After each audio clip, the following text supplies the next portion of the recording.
Proses seleksi pengawas kelurahan desa atau PKD telah dilakukan oleh Panwascam di Kota Palembang. Dari proses seleksi ini terpilih 107 PKD dan akan dilantik pada 5 dan 6 Februari.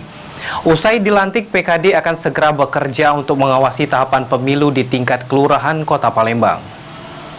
Memenuhi undangan kami pada hari ini atau penjelasan tentang. Setelah menjalani proses seleksi, seluruh pengawas kelurahan desa atau PKD resmi diumumkan per hari ini di seluruh masing-masing kantor Panwascam Palembang.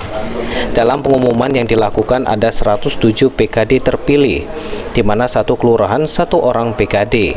Selanjutnya PKD terpilih akan dilakukan pelantikan di tiap-tiap Panwascam mulai tanggal 5 dan 6 Februari mendatang. Ketua Bawaslu Palembang Muhammad Taufik mengungkapkan, Panwascam terpilih segera bekerja setelah dilantik sampai proses pemilu berakhir. Dengan selesainya tahapan pemilu, satu bulan setelah tahapan pemilu. Mulainya sekarang sudah pelantikan.